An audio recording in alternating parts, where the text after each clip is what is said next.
राम मंदिर मामले पर आउट ऑफ कोर्ट सेटलमेंट की कितनी गुंजाइश। देश के शीर्ष अदालत ने से धर्म और आस्था से जुड़ा मामला बताते हुए तमाम पक्षकारों से आपसी बातचीत के जरिए हल खोजने को कहा था। यहाँ तक कि कोर्ट ने जरूरत पड़ने पर मध्यस्थता की पेशकश भी की थी। कोर्ट ने 1 हफ्ते का समय दिया था।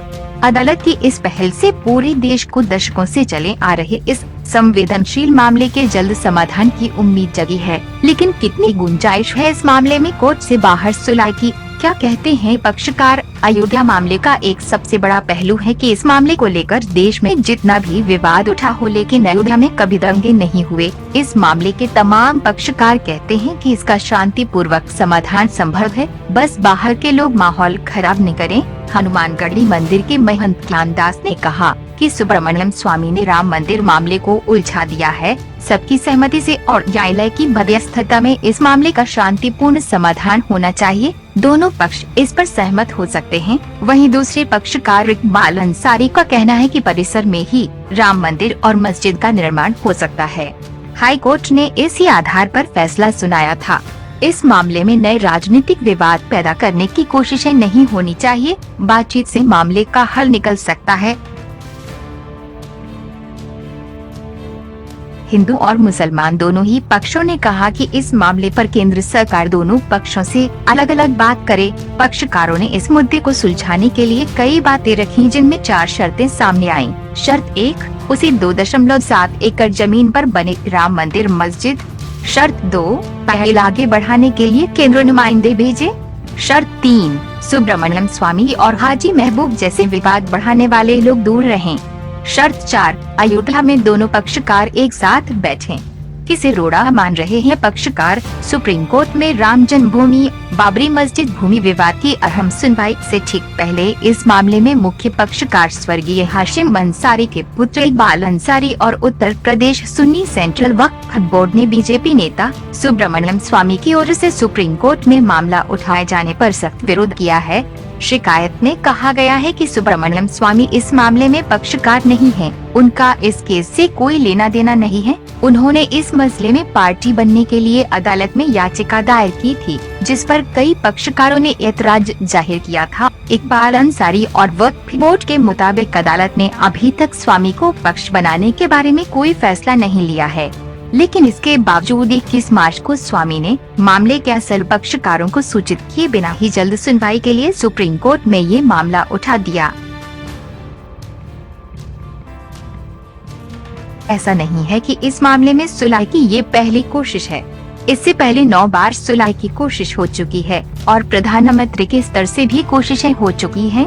बाबरी मस्जिद और राम मंदिर को लेकर सुलह की पहली कोशिश 1859 में हुई थी। हिंदू और मुसलमान के बीच दंगे के बाद अंग्रेज अफसरों ने दोनों पक्षों के जिम्मेदार लोगों को बैठाकर मामले को खत्म कराने की कोशिश की और पार लगाकर विवादित जगह को 2 भागों में बांट दिया, लेकिन इससे हल नहीं निकला। 1949 में बाबरी मस्जिद में मूर्तियां रखे जाने के बाद नमाज पढ़ा जाना बंद हो गया। 1992 में बाबरी विध्वंस के बाद देश भर में दंगे हुए।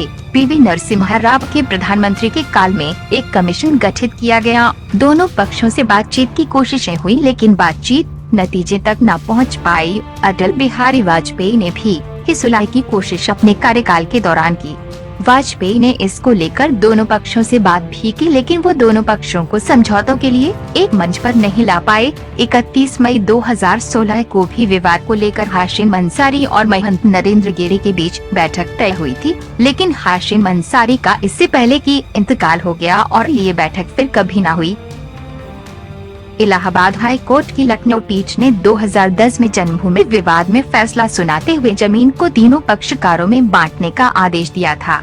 हाई कोर्ट ने जमीन को रामलला विराजमान, निर्मोही अखाड़ा और सुन्नी वक्फ बोर्ड में बराबर बांटने का आदेश दिया था। हाई कोर्ट के फैसले के खिलाफ सभी पक्षकारों ने सुप्रीम कोर्ट में अपीलें दाखिल कर रखी हैं। 68 साल का सफरनामा 1528 दावा किया जाता है कि अयोध्या में बाबरी मस्जिद का निर्माण हुआ। 1949 बाबरी मस्जिद में गुप्त रूप से भगवान राम की मूर्ति रख दी गई। दावा किया गया कि भगवान राम का यही जन्म हुआ था। इसके बाद ये दावे सामने आए कि मंदिर हटाकर बाबरी मस्जिद बनवाई गई थी। 1984 मंदिर निर्माण के लिए एक कमेटी का गठन किया गया। 1986 इस विवादित स्थल को श्रद्धालुओं के लिए खोला गया। इसी साल 1986 में ही बाबरी मस्जिद कमेटी का गठन किया गया। 1990 लाल कृष्ण आडवाणी ने देशव्यापी रथ यात्रा की शुरुआत की। साल 1991 में रथ यात्रा का फायदा बीजेपी को हुआ और वो यूपी की सत्ता में आ गई।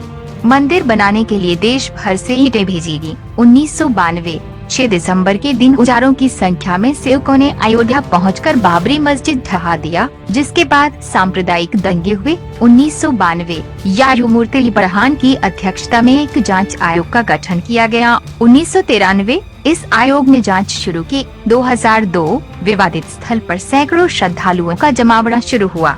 हाई कोर्ट के एसआई को इस बात की जांच करने के लिए कहा गया कि 1528 में पहले वहां मस्जिद थी या नहीं।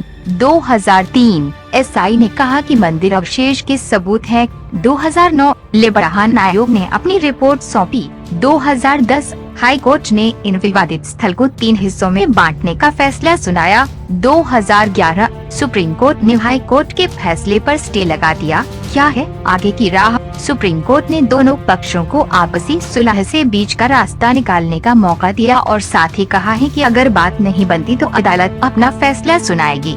अब बातचीत को आगे बढ़ाने का दारोमदार केंद्र की मोदी सरकार और यूपी की योगी सरकार पर है। बीजेपी ने बातचीत से मामले का हल निकलने की उम्मीद जताई है। साथ ही कहा है कि गतिरोध को दूर कर राम मंदिर बनेगा। कांग्रेस ने इसे समाधान का बड़ा मौका बताया है, लेकिन बीजेपी नेता सुब्रमण्यम स्वामी के इस बयान पर बवाल मचा कि मस्जिद सड़कों पार बनाया जाए। साथ ही कि अगर मंदिर मुद्दे पर सहमति नहीं बनती है तो 2018 में जब राज्यसभा में भी बीजेपी का बहुमत होगा तो कानून बनाया जाएगा। देखना होगा कि सियासत के बीच राम मंदिर का मुद्दा किस ओर बढ़ता है, वो भी तब जब देश की शीर्ष अदालत सुलह के पक्ष में है।